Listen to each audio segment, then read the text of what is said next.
Giờ tôi xin tóm lại cái ba bài đó để quý vị lựa một trong ba bài. Tôi chỉ nhắc sơ thôi, không có mà tóm dài nữa hết giờ. Giờ tới phần quý vị đó. Thì cái bài thứ nhất là giữa quyền giác và huệ năng. Quyền giác thì thánh thánh tăng, mà không biết mình phải thánh không, mới là trăn trở đi tìm huệ năng là bậc tổ đã đắc thánh rồi, được trao truyền y bát. Thì đây là cuộc đối thoại. Thì quyền giác đi tới huệ năng rồi, đi vòng ba vòng, xá ba xá không lễ lại. Thì huệ năng mới hỏi: đại đức từ đâu đến mà ngã mạn quá vậy? Thì quyền giác mới nói là sanh tử là việc lớn, vô thường mau chóng lắm, ở đó mà lễ lại. Thì huệ năng nói xong ngay cái sanh tử mà nhận cái vô sanh, không ngay cái vô thường mà liễu tri cái chân thường. Thì quyền giác nói nhận lại tức vô sanh, mà liễu tri tức là chân thường. Thì huệ năng khen hay quá, đúng rồi, đúng vậy. Thì quyền giác bây giờ mới lễ lại đàng hoàng, theo 3.000 quay nghi, 8 muôn tế hạnh. Rồi xong ở lại xin hầu tổ, tổ im lặng đồng ý. Chừng 2 tiếng hồ xin về. Thì huệ năng nói cha nội là mới đến mà mới thử một cái, không biết có thật sự là bát nhã hay không, hay là kinh điển, hay là danh coi sách mà nói được. Ông mới hỏi: đại đức về sao chống thế? Thì huệ năng nguyên giác biết là tổ thử mình, nói bạch tổ, vốn mình chẳng động mà lấy gì có chống chạy. Huệ năng hỏi ai biết không động? Thì viên giác nói chính tổ tự sanh tâm phân biệt. Chính tổ tự sanh tâm phân biệt. Tổ biết là cái ông này giỏi. Mình đưa cái dao nào ở trong tư tưởng mình đâm ổng qua bát nhã, mình chen cái tư tưởng vô mà ông biết hết. Rồi tổ mới nói ai biết không động? Thì ông nói tự nhân giả sanh tâm phân biệt. Thì tổ khen hay, ông thật sự đã hiểu được cái ý vô sanh.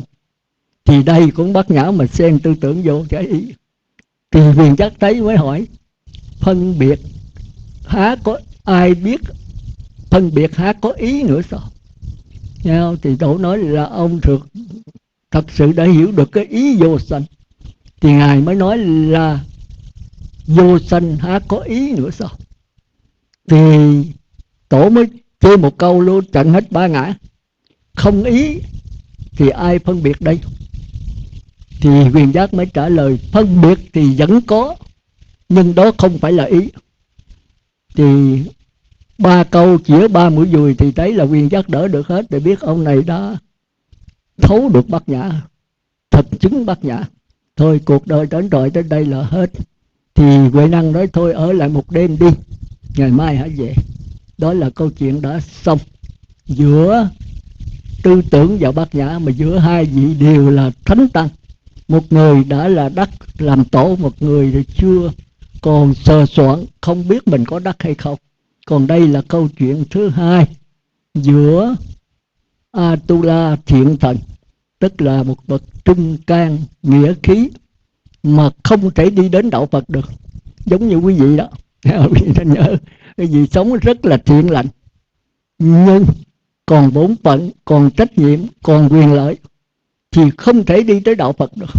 Không thể đi đạo Phật, đạo Phật nó khó. Thì quý vị cõi giỏi lắm là người cõi trời, cao hơn Atula thiện thần một bậc thôi. Còn Atula ác thần thì thôi vĩnh viễn là không thấy được. Còn Atula thiện thần với cõi trời hiểu được đạo Phật, nhưng mà không chứng đắc được đạo Phật. Thì nó phải có một sự cách mạng, một sự là dứt khoát, nó khó khăn. Thì đêm đó Lương Võ Đế nằm chiêm bao, thấy cái điềm lành, sáng mới bạch Chí Công Thiền Sư. Chí Công Thiền Sư nó có thánh nhân qua thăm bệ hạ. Thì sáng ông mới đi ra ngoài bãi biển đó đón Bồ Đề Đạt Ma. Khi gặp Bồ Đề Đạt Ma rồi ông đưa ra cái cuộc sống ông. Trẫm từ ngày lên ngôi đó là độ hơn 3.000 tăng, cất hơn 72 cảnh chùa. Như vậy trẫm có trí tuệ gì không? Có công đức gì không? Công đức là trí tuệ đó. Thì Bồ Đạt Ma nó không có công đức gì hết. Ông nói vậy đó là cái gì? Thì Bồ Đạt Ma nói đó là phước báo nhân thiên hữu lậu, có hưởng thì có hết. Lương Võ Đế là người có học giáo pháp mà, cũng như quý vị đó, giáo pháp đành lắm. Giờ hỏi gì chứ đệ nhất nghĩa thánh đế là gì? Tôi cũng biết cái vấn đề trí tuệ không trí tuệ là đệ nhất nghĩa thánh đế cái gì. Thì Bồ Đạt Ma nó quách nhiên vô thánh, không có thánh phàm mốc gì hết. Ông nói gì chứ ai đứng trước mặt trẫm đây? Thì Bồ Đạt Ma trả lời là không biết. Thì bao nhiêu câu hỏi của Lương Võ Đế Bồ Đạt Ma chặt đứt hết, không có chấp nhận cái gì hết. Thì bao nhiêu công phu học hỏi, bao nhiêu phước báo, bao nhiêu mà trăn trở bấy nhiêu học hỏi chí công thiền sư, làm việc là giúp đỡ cho tăng, giúp đỡ nhà chùa, rồi bố thí cho tất cả mọi người đều trống không, chả có gì hết. Thì Lương Võ Đế quá tức, thôi lạc lẽo không còn tiếp đón một cách niềm nở nữa. Thì Bồ Đạt Ma mới bỏ, nửa đêm bỏ đi. Thì sáng đó thì Lương Võ Đế thấy vắng Bồ Đạt Ma mới hơi lo, mới hỏi chí công thiền sư đó là sao. Chí công thiền sư nói Quan Âm đại sĩ đến thử ngài đấy. Thì Lương Võ Đế mới dậm chân kêu trời, trời ơi, như vậy là trẫm có mắt như đuôi, có tai như điếc, để cho thánh tăng ra đi rồi. Quan Âm đại sĩ mà đến thăm mà trẫm chẳng biết gì hết. Mới cho lính tủa đi tìm. Nhưng mà than ơi, con chim đại bàng nó cất cánh rồi, thì con chim sẻ làm sao tìm được. Mà thật ra Bồ Đề Đạt Lương Võ Đế cũng không cố tìm, cũng như quý vị á, học thì học, khó khăn thì thôi, trả bài cho lấy lệ thôi, trả để cho có trả, để cho người ta biết rằng mình nghe lâu quá mình cũng trả nữa, cầm giấy rồi cũng đọc rồi đặng từ chút vậy thôi, rồi về thì cũng không có tha thiết gì hết. Nhưng Lương Võ Đế cho đi tìm là có chừng vậy thôi, thì làm sao mình tìm được. Rồi chúng ta qua tới giai đoạn thứ hai là các nhà tu mà tha thiết trên con đường giải thoát, nhưng mà cũng chưa chứng đắc. Nhưng mà những người này dám cả gan dứt tất cả, vì đã dứt có được vợ con, nhà không vợ không con, không nhà không cửa, không tiền bạc, có ôm lấy cái chùa thôi. Thì tha thiết trên con đường chứng đắc bất cứ giá nào, cũng phải đánh vắng bài cuối cùng thôi. Thì đây là thần quan. Thì sao tôi để triết lý nha, cái bài này thì triết lý nhiều đấy. Thì khi nào rảnh qua bài kinh 66 rồi tôi sẽ triết lý. Bên Đại Thừa thì cái lý nó cao siêu lắm, nhưng mà nếu mình phải chịu gõ mãi thì mình hiểu được thôi, thấy không? Thì thần quan đó, quan là sáng suốt, thần là tất cả những người đông của những người tu. Thì đang giảng pháp ở tại kinh đô của nước nào tôi không nhớ, thì Bồ Đạt Ma lội qua đó. Thì sau khi nghe pháp xong thì theo cái thường lệ thần quan hỏi ai có sở nghi điều chi thì được hỏi, tôi sẽ theo cái hiểu biết tôi trả lời. Thì Bồ Đạt Ma đưa tay lên hỏi: xin kính thưa pháp sư, ngài giảng pháp gì, ngài giảng quyển gì, kinh gì ạ? Thì Bồ Đạt Ma mới, Lương Võ Đế mới là pháp sư Tần Quang mới dạy: trời ơi, ngài đi tu mà ngài ngu quá, tôi đang giảng kinh pháp Hoa, đứa con nít 3 tuổi nó còn có tụng mà. Thì Bồ Đạt Ma yên lặng hỏi tiếp: bạch thí pháp sư, vậy chứ kinh là ai nói? Thì thần quan cười, mà Phật tử cũng cười. Cái câu này nó dễ quá trời, ai mà ngu xí xuất gia mà hỏi kinh là của ai nói? Thì nhà tu phải biết kinh là của Phật nói, ra ngoài Phật ai dám nói kinh. Bây giờ Bồ Đạt Ma mới trả đũa. Trong 49 năm thuyết pháp, Đức Phật trước khi tịch ngài nói ta chưa hề nói một lời. Nếu ai nói rằng ta có nói kinh thuyết pháp là phỉ báng ta. Như vậy là pháp sư phỉ báng Phật Thích Ca. Câu đó là câu trong kinh. Thì thần quan mới chết cứng. Thì Phật tử bây giờ im lặng, không có tiếng ho nữa. Ông thầy mình bị dí rồi. Nhưng mà kính thầy, thương thầy, mến thầy, hy sinh hết cho thầy, mà giờ thầy bị đè xuống, mà giờ mình không biết làm sao trả lời. Vì ngài lấy kinh ngài nói mà. Thì thần quan cũng lấy kinh, Bồ Đề Ma cũng lấy kinh. Trong 49 năm thuyết pháp ta chưa hề nói một lời. Nếu ai nói ta có nói là phỉ báng ta, tức là pháp sư phỉ báng Phật Thích Ca. Thì thần quan bắt đầu là chửi giới à, bực mình rồi. Mới hỏi vậy chứ kinh không phải Phật nói sao? Thì Bồ Đạt Ma nói nếu nói kinh không phải Phật nói là phỉ báng Tam Bảo. Phật Pháp Tăng, sau này tăng chúng tiếp tục tu dựa vào đâu để mà tu? Phật chết rồi, phải dựa vào kinh, mà kinh không phải Phật nói thì là phỉ báng Tam Bảo. Tần Quang xanh lè cả mặt rồi. Bây giờ trả lời sao bây giờ? Nếu kinh Phật nói phỉ báng Phật, mà kinh không phải Phật nói là phỉ báng Tam Bảo, thì Pháp hội im lặng hết. Thần Quang quá tức, vố cho Bồ Đạt Ma 2 bọc tay, gãy hết mấy cây răng. Rồi cuộc giảng Pháp chấm dứt. Thế là Bồ Đạt Ma bỏ đi, không ai tiếp thu được cái Phật Pháp hết. Tới là Thần Quang là một nhà trí thức, một nhà sư, một pháp sư giỏi vắng tại Kinh Đô, thế mà cũng không tiếp thu nổi, thì ngài bỏ ra đi. Nhưng mà Thần Quang không phải là một con người phàm, không phải giống như Luân Võ Đế, là một người tha thiết trên con đường giải thoát, giống như là Quyền Giác. Quyền Giác thì đã đắc rồi, còn người này đang đi con tìm mà còn chới giới, chưa có nắm được cái cốt lõi của đạo Phật. Còn Quyền Giác người ta đã nắm được rồi, mặc dầu người ta là một phàm tăng nhưng người ta đã đắc cái chứng thánh tăng. Còn cái này còn phàm, nhưng mà con người tha thiết, con người trăn trở để nhất định là phải thành Phật, thành Như Lai thôi, chứ không muốn làm cái gì hết. Thành ra tối suốt đêm nó không ngủ được, thấy mình vô lý, mình một pháp sư mình còn sân quá. Nhưng mà chưa thánh tăng thì cái sân là dĩ nhiên còn thôi. Nhưng mà con người này không phải là Lương Võ Đế, mà là con người nhất định phải giải thoát. Thành ra ông mới thức suốt đêm, đem hết kinh điển ra coi, để mong trả lời cái câu của Bồ Đề Đạt Ma. Nhưng mà kinh điển làm sao có. Thì ông mới tức, ông nói đừng có mong mà trên giấy tìm chân lý. Muốn tìm sự thật đừng có tìm ở trên giấy, nên tìm trên kinh điển. Thành ra bên Thiền Tông có cái câu đó: bất lập văn tự giáo nguyện biệt truyền, bất lập văn tự giáo nguyện biệt, trực chỉ nhân tâm kiếm tánh thành Phật. Đừng hồng trên giấy mà tìm chân lý, đừng có hồng trên giấy mà tìm cái niết bàn. Bánh vẽ no lòng có được đâu. Cái kinh điển là cái bánh vẽ thôi, không có no bụng được, không có đắc quả được. Do đó ông đốt hết kinh. Vì nghe nói cái này là triết lý nha, đừng có mà làm bậy là ta đọa chịu à, về đốt kinh hết là tôi không có biết à. Tôi kể là theo trong chuyện của mấy tổ xưa viết lại thôi, rồi sau này chúng ta sẽ triết lý. Thì ông mới đem hết kinh sách trong cái tủ chùa đó đốt bỏ hết, rồi bỏ chùa ra đi. Một y một bát bay khắp non sông, trôi dòng võ vụ đi tìm Bồ Đề Đạt Ma.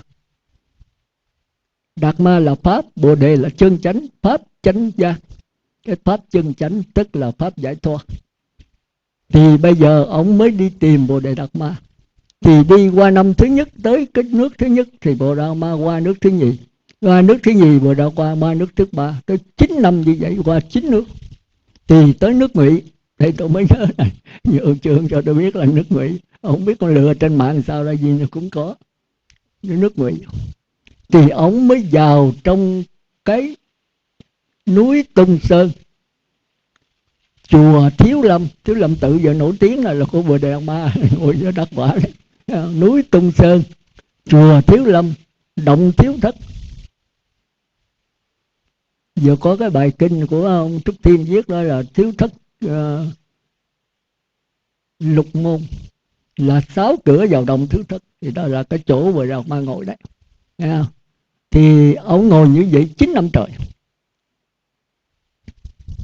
Thì Thần Quang đi tới, thì thấy Bồ Đề Đạt Ma ngồi mới quỳ bên đó. Mà thấy Bồ Đề Đạt Ma bất động ngồi quỳ nhìn mặt vô vách, kia là Cửu Niên Diễn Bích. Sau này chúng ta sẽ giải thích những cái danh từ đó. Thì ông thấy Bồ Đề Đạt Ma bất động, ông cũng không bất động, không dám nhúc nhích. Ngồi từ sáng tới trưa, từ trưa tới chiều, từ trưa tới tối 12 giờ khuya, không ăn uống gì hết. Tuyết bên Tàu nó lạnh, tuyết lên cho tới đầu gối mà không dám nhúc nhích. Bồ Đề Đạt Ma thấy thương tâm, nó quay trở lại hỏi: Ngài đến đây để làm gì? Thì Thần Quang thưa con đến để làm Phật, chứ không có làm gì hết. Bồ Đề Đạt Ma mới nói làm Phật không phải dễ, phải dám nhẫn những điều khó nhẫn, và phải dám làm những việc khó làm. Ông được không? Thì Thần Quang mới đứng dậy chặt cái cánh tay dâng cho Tổ. Tổ thấy ông này có pháp khí đại thừa, tức là có thể lãnh y bác được. Tổ mới nói thôi, vậy là đủ rồi, ta trao y bác cho ông. Cái nguyện của ta đi qua Trung Quốc thì đã thỏa mãn rồi, ta giao y bác lại ông. Thì Huệ Thần Quang mới quỳ xuống lại Tổ lãnh y bác. Tổ đặt tên lại là Huệ Khả. Cái này cũng có lý. Huệ Khả là cái khả năng làm việc Huệ đó, chứ không phải Thần Quang nữa. Mà Thần Quang là gì? Sao chúng ta giải thích danh từ? Thì Huệ Khả sau khi lãnh y bác rồi mới bạch Tổ: con cảm thấy tâm con bất an. Tại sao lại bất an? Đã dám chặt cánh tay mà lại bất an. Chặt cánh tay là cái gì? Bất an là cái gì? Thì cái đó chúng ta phải triết lý. Thì Tổ mới nói: ông đem cái tâm ông ta an cho. Thì Huệ Khả suy nghĩ hồi nó con tìm hoài không thấy tâm. Thì Bồ Đạt Ma nói: rồi ta an tâm cho con rồi đó. Thì mới lượm cái cánh tay đó gắn vô trong cái mình Huệ Khả, nó dính lại. Thì chúng ta thấy là nó hơi thần quyền, nhưng mà nó rất là hay. Sao chúng ta triết lý chúng ta mới biết. Rồi xong rồi đó thì Huệ Khả lãnh y bác mới đi giáo hóa, lặng lẽ trốn, rồi đi khất thực mà. Thì hồi đó bị bắt hoài ông cũng lặng lẽ ông trốn. Sau này nghe nói bị bắt mà chết ở trong tù, đó là Huệ Khả. Thì Thần Quang nói rồi ta xong, ta trở về Ấn Độ. Thì Thần Quang đi một đàn, Bồ Đề Ma đi một ngả. Thì đi tới cái chùa của sư cô Yên Chi. Yên Chi cũng là cái lý. Thì sư cô biết đây là Tổ Bồ Đề Đạt Ma, mới lại thỉnh Tổ vô và xin Tổ truyền ý bác cho mình. Thì Tổ nói sư cô là đàn bà, không có chứng đắc, làm sao mà lãnh y bác được. Đó, thì sư cô tức cái câu nói đó mới là thuốc Tổ chết, mời Tổ trai tăng. Rồi trong thuốc Tổ để cho Tổ chết. Thì Tổ biết là cái bổn phận mình hết rồi. Vì sáng Tổ dẫn chứng minh cái buổi ngọ trai đó và thuyết bài pháp cho tất cả bá tánh và các tăng sư đó. Tổ nói thì cái duyên của tôi đã hết. Hôm nay cái bát này có để thuốc trong đó, nhưng mà tôi vẫn dùng. Thì sư cô biết lộ rồi, quỳ xuống khóc sám hối. Tổ nói không, tại cái duyên của ta đến đây là hết, ta phải trở về Ấn Độ. Thì Tổ ăn bát cơm đã xong thì cô tịch. Thì bà nhà vua mới hay, cho nhà vua hay, bị Tổ là nổi tiếng nhất ở Việt Nam mà, tới 9 nước mà. Thành ra Lương Võ Đế đâu cũng trở về để mà chứng minh cái buổi chôn Bồ Đạt Ma. Rồi sau Tống Dân từ ở bên Ấn Độ đi xứ bên đó trở về, thấy Tổ ở trên cái núi Thông Lãnh. Thông Lãnh cũng là cái triết lý đó. Tổ đang bay từ cái núi này phóng qua núi khác. Thì ông đi về, ông mới quỳ ông lại Tổ. Tổ mới nói thôi ngươi về sớm đi, vua ông đã tráng đợi rồi, chúa ông đã tráng đợi rồi, tức là sắp sửa chết đấy. Ông về ông mới vô lễ thì thiệt, nhà vua đang bệnh nặng. Thì ông mới kể lại con thấy Bồ Đạt Ma trở về. Nói vua nó, ông nói dốc, ta chứng minh ta đi chôn rõ ràng đây mà, tại sao ông nói là Bồ Đạt Ma còn sống mà trở về? Nói Tô Huệ Hà con không dám nói gạt bệ hạ, con thấy rõ ràng, con lại Tổ cổ nói là chúa ông đã tráng đời, ông trở về sớm đi. Thì trở về bệ hạ bệnh thiệt. Rồi ông vua không tin mới cho người đi quật mồ lên. Thì chỉ có cái hòm không có cái tay của Bồ Đạt Ma. Trong cái hòm còn là một chiếc dép. Thôi cái đây là hết. Đây là hết. Thì quý vị nghe rồi suy gẫm coi. Nếu mà ai mà thông minh làm luôn 3 cái, còn không được thì lựa một trong 3 cái đó, để chúng ta phân biệt cái nào là tư tưởng, cái nào là bát nhã. Nghe không? Còn đây là câu chuyện thứ 3 giữa Xá Lợi Phất và Phú Lầu Na. Thì Xá Lợi Phất từ xưa giờ đã từng nghe danh tiếng của Phú Lầu Na. Phú Lầu Na dẫn 500 tăng, Xá Lợi Phất cũng 500, Một Kiền Liên cũng 500. Thì 10 đại đệ tử dường như có dẫn đệ tử hết. Đức Phật tới 1250. Thì Phú Lầu Na hôm đó mới về thăm Đức Phật. Thì Xá Lợi Phất nghe tin Phú Lầu Na, cho nên cái mình đang trụ gần đó, mới sáng mới mang y bát đi vô để lễ Phật, để gặp Phú Lầu Na. Mà hai người chưa hề biết nhau. Thì sau khi lễ Phật xong thì mới ra biết sao giường, Đức Phật ở rừng. Thì đi tìm Phú Lầu Na mà có biết mặt đâu. Thì ông nghĩ rằng nếu Phú Lầu Na là một vị mà trưởng đoàn thì phải sáng rỡ hơn các tăng khác, thánh tăng mà. Ông mới đi vòng vòng đó qua mấy cái chỗ mà các sư ngồi thiền, có thấy có một vị có mặt sáng rỡ, coi oai nghi, chững chạc, điềm đạm. Ông nói đây chắc là Phú Lầu Na. Ông mới ra phía sau lưng ông ngồi, đợi cho Phú Lầu Na xả thiền, ông sẽ ra trao đổi với Phú Lầu Na. Thì đợi một thời gian chừng 2-3 tiếng thì Phú Lầu Na xả thiền. Ông nói lại, ông lễ Phú Lầu Na. Phú Lầu Na đỡ dậy, nói tôn giả đi đâu mà đến đây? Nói tôi nghe tiếng ngài, tôi muốn hỏi ngài ngồi thiền như vậy thì cái mục đích của ngài để làm gì? Thì đây là cuộc đối đáp. Phú Lầu Na nó mục đích là đi tới giới thanh tịnh. Ông nói giới thanh tịnh là cuối cùng cứu cánh của đạo Phật, không phải đưa tới tâm thanh tịnh. Tâm thanh tịnh là cứu cánh, không đưa tới kiến thanh tịnh. Kiến thanh tịnh đưa tới đoạn nghi thanh tịnh. Đoạn nghi thanh tịnh đưa tới đạo phi đạo tri kiến thanh tịnh.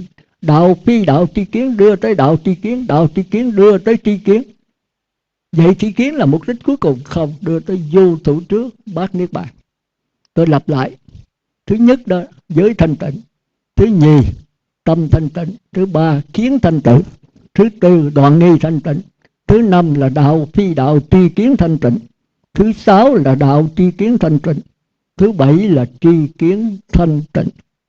Và cái cuối cùng là vô thủ trước bát niết bàn. Thì cái này có quả của Như Lai. Vậy là hết. Thôi, có phần của tôi xong. Bây giờ tới quý Phật tử, chúng ta trả một vài kỳ nữa. Rồi nếu tạm xong, tôi nói tạm thôi là chúng ta còn trở lại, thì chúng ta bắt đầu trả về bài kinh 66. Rồi chúng ta bắt đầu đi sâu giảng vào bài kinh 66. Chắc là cũng một vài năm nữa chứ không ít đâu. Cho nên nhớ mô Phật. Thì phần của tôi xong. Bây giờ Phật tử nào phát tâm để trả nè.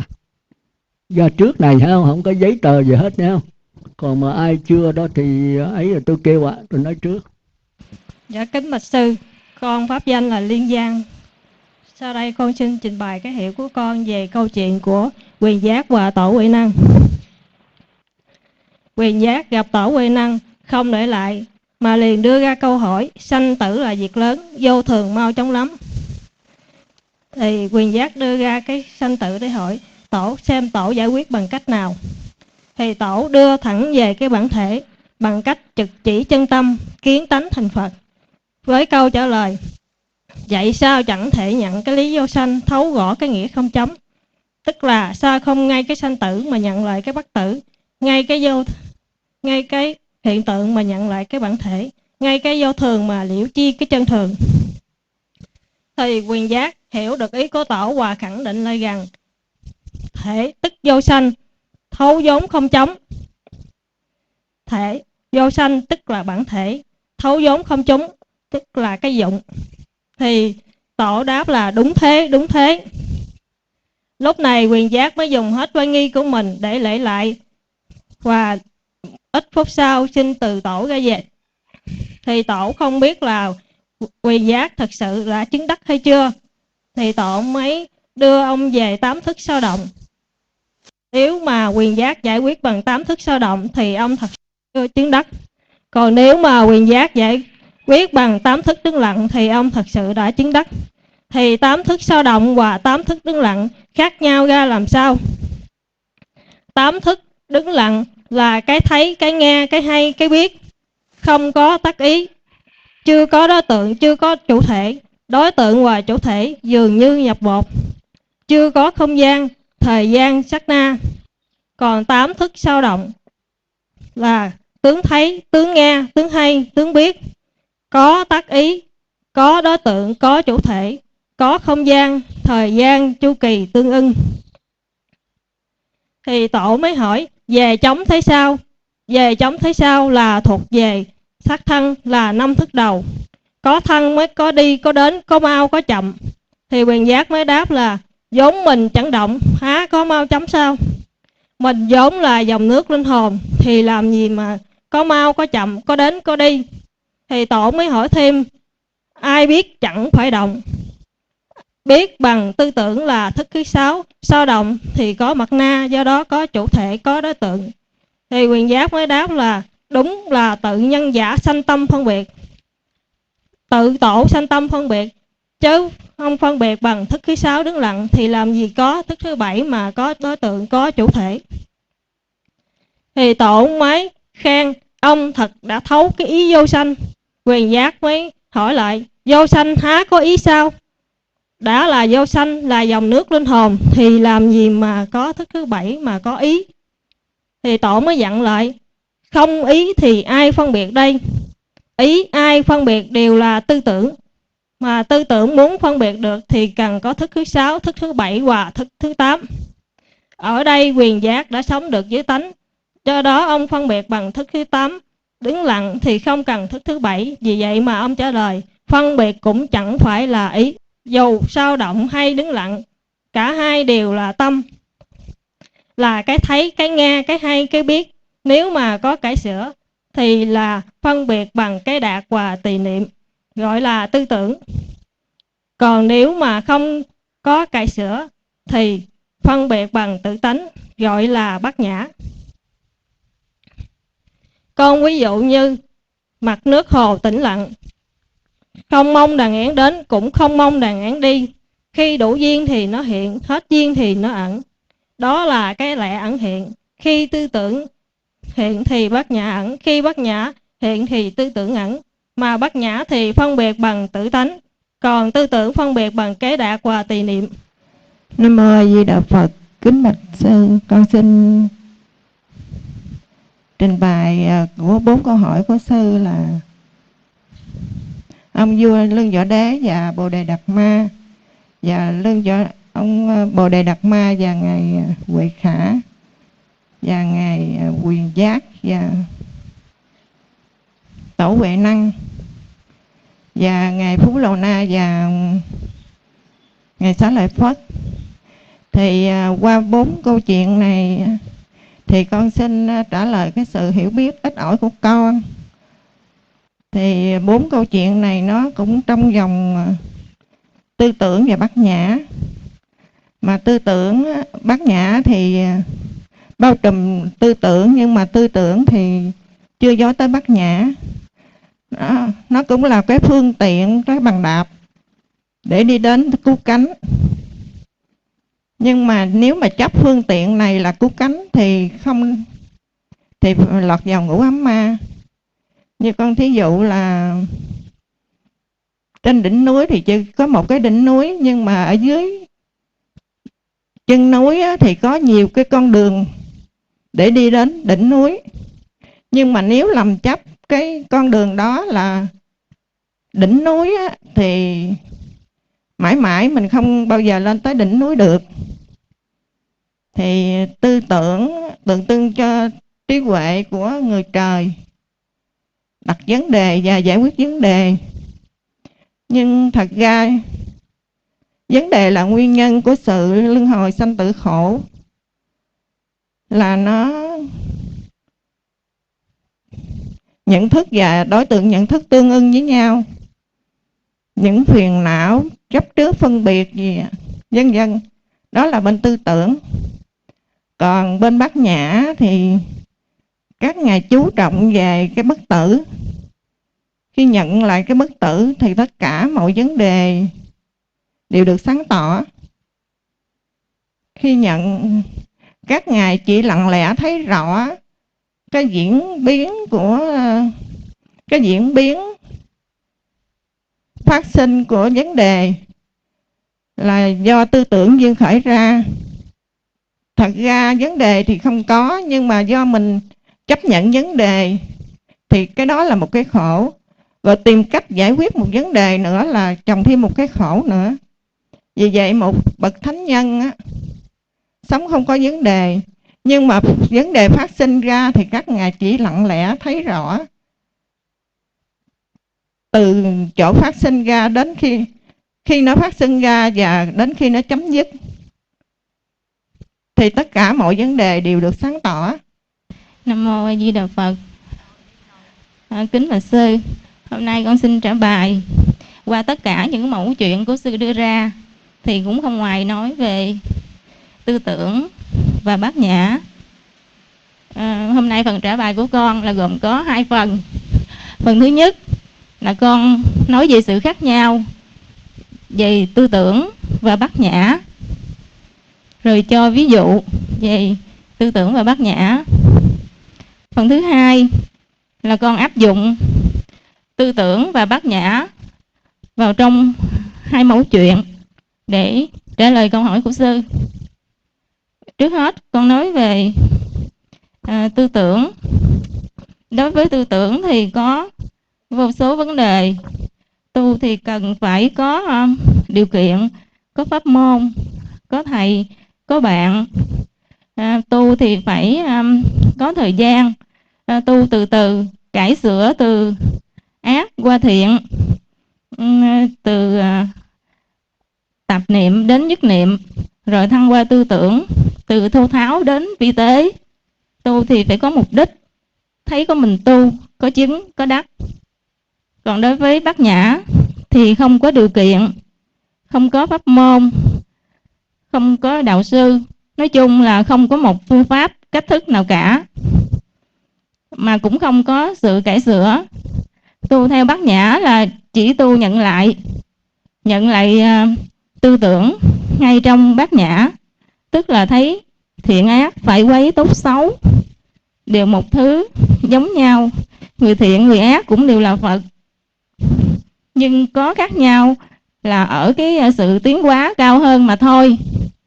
Rồi siêu việt lên thiện ác phải quấy tốt xấu đó là của tứ thánh, rồi trở lại viên dung tùy thuận với thiện ác phải quấy tốt xấu đó là của 3 bậc tam tôn.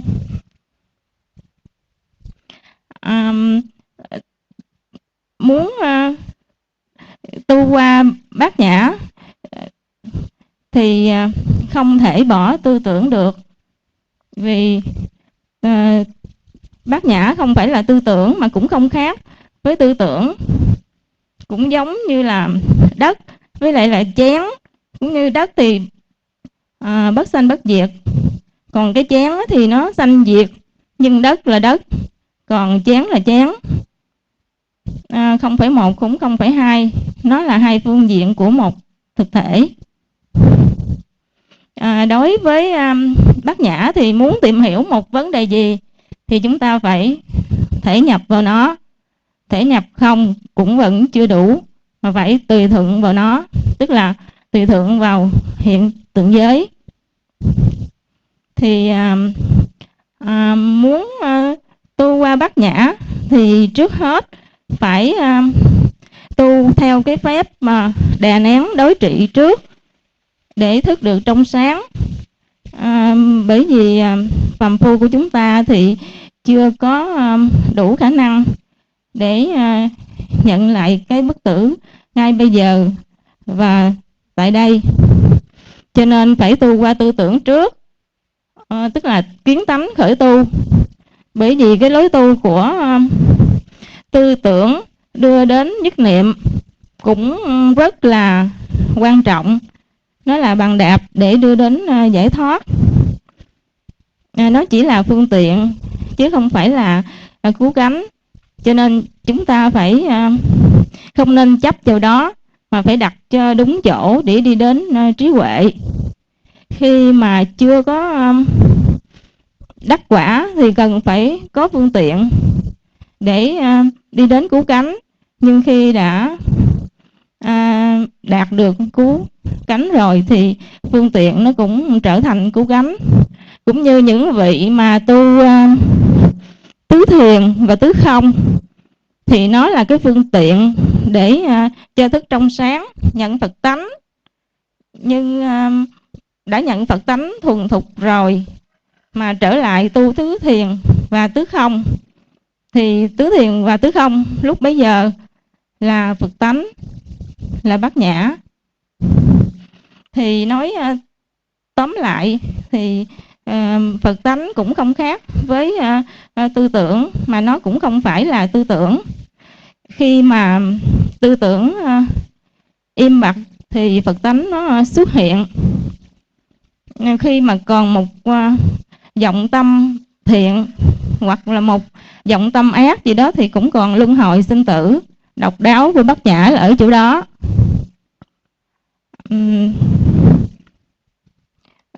Cho nên tu theo tư tưởng thì phải có sự lựa chọn, có cải sửa.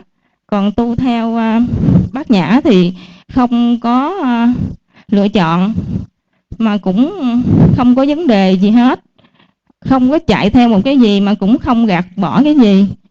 Cũng như tư tưởng khởi thì nhận nó y như là nó.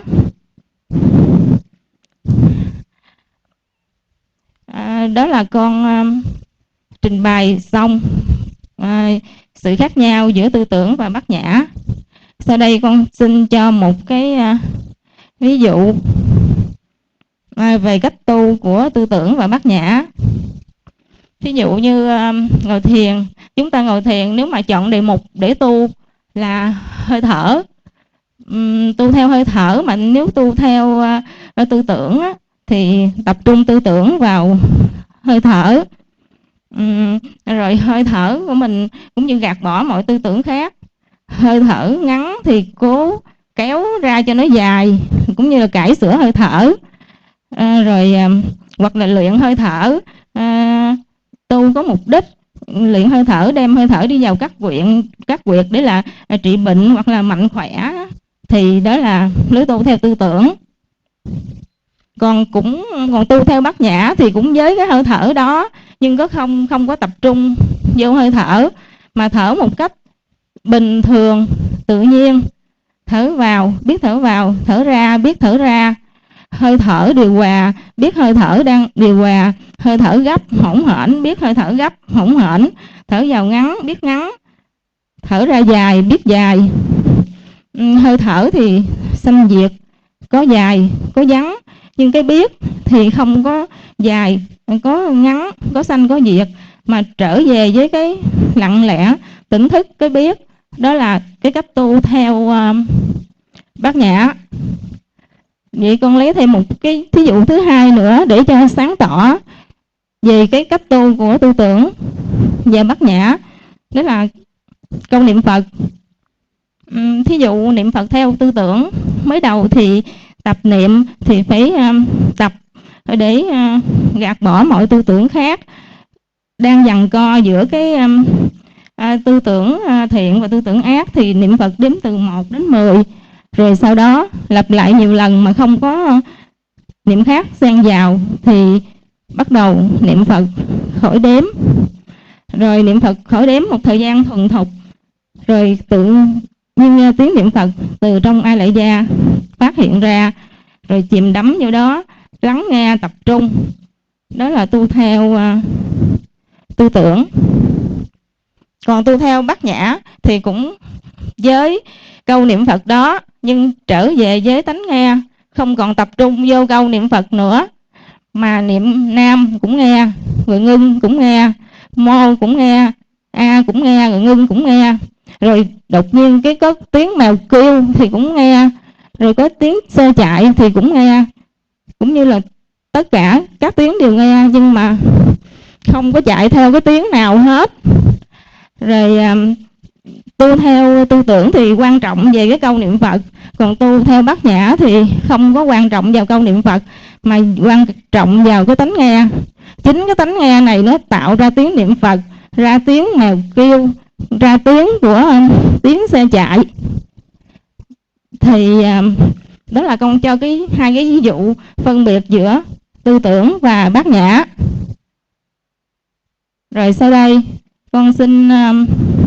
áp dụng tư tưởng và bát nhã vào trong hai mẫu chuyện để trả lời câu hỏi của sư.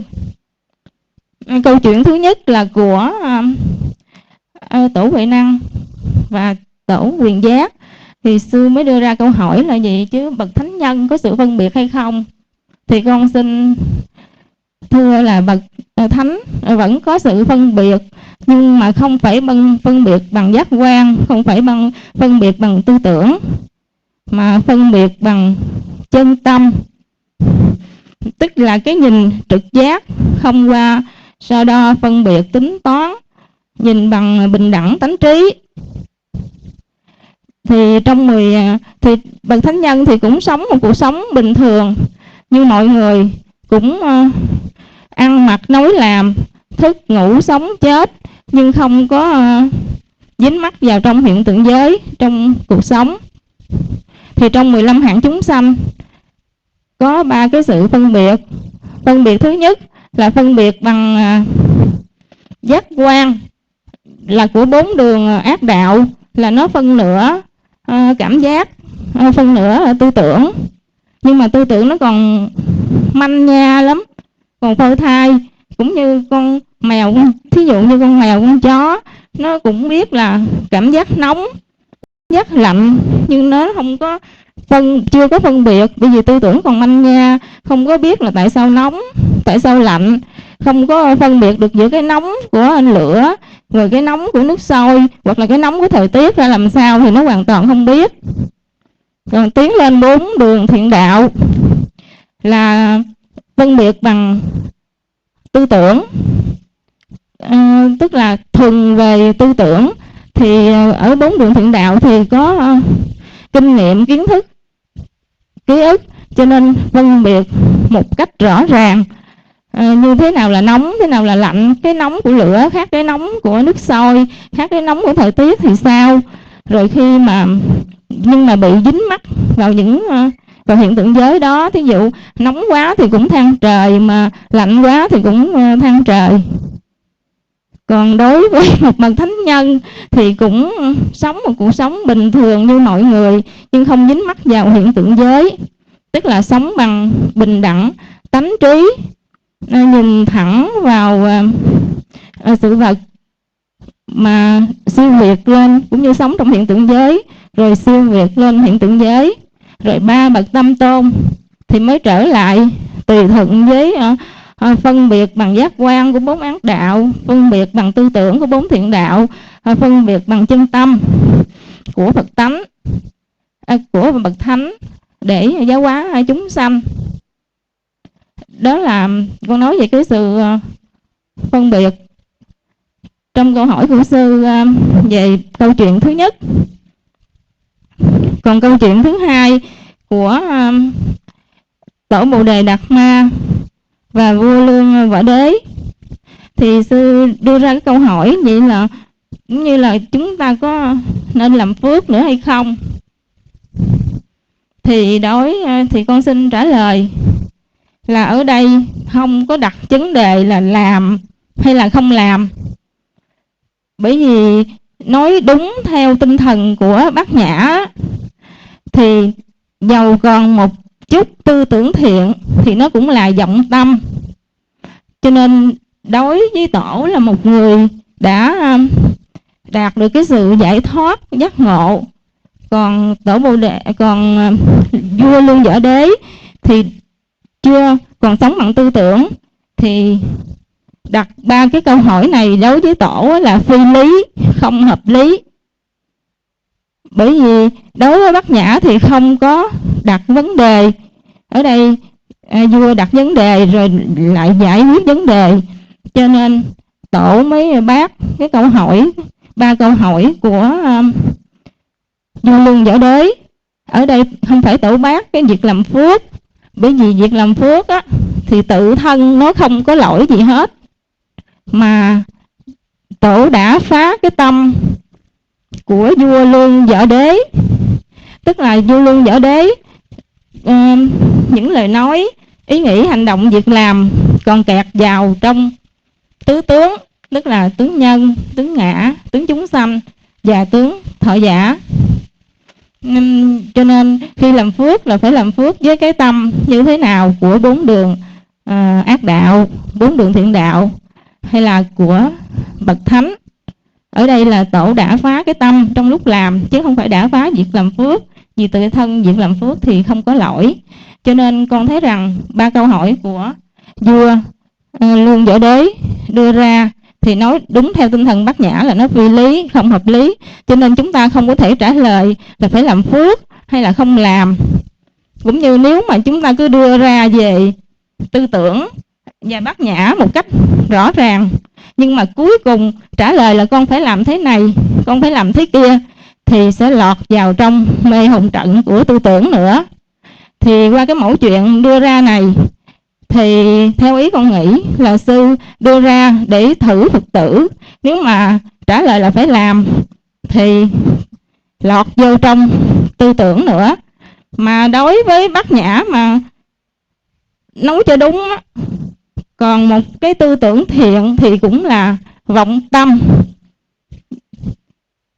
Cho nên ở đây không có đặt cái vấn đề là làm hay là không làm. Theo con nghĩ như vậy đó. Thì nói tóm lại theo con trả lời là tất cả những lời nói, hành động, việc làm mà lưu xuất từ trong A Lại Gia thì thuộc về tư tưởng, tiếp tục luân hồi sinh tử. Còn tất cả những lời nói, ý nghĩ, hành động, việc làm mà lưu xuất từ chân tâm Phật tánh thì thuộc về trí huệ Bát Nhã, đưa đến giải thoát luân hồi sinh tử. Rồi cho nên ở đây là không có đặt vấn đề làm hay không làm nữa. Mà nếu mà nói làm thì cũng lọt vào mấy hồng trận của tư tưởng. Sau đây con xin trả lời qua cái mẫu chuyện thứ 3 là của Phú Lâu Na và Xá Lợi Phất. Thì qua cái mẫu chuyện này thì cũng nói về Bát Nhã, nhưng mà cái cách tiệm tu là tu từ từ, từ thấp đến cao, rồi mới đưa đến giải thoát. Tu mới ban đầu thì thấy có phương tiện, nhưng rồi khi đắc quả rồi thì phương tiện nó cũng là cứu cánh. Thì qua 3 mẫu chuyện thứ nhất là nói về sự đốn ngộ. Còn cái câu chuyện thứ hai là câu chuyện thứ nhất là nói về sự chứng đắc mà đốn ngộ. Câu chuyện thứ hai là nói về tư tưởng của Bồ Đề Đạt Ma, cái đó thì chưa có đến sự giải thoát.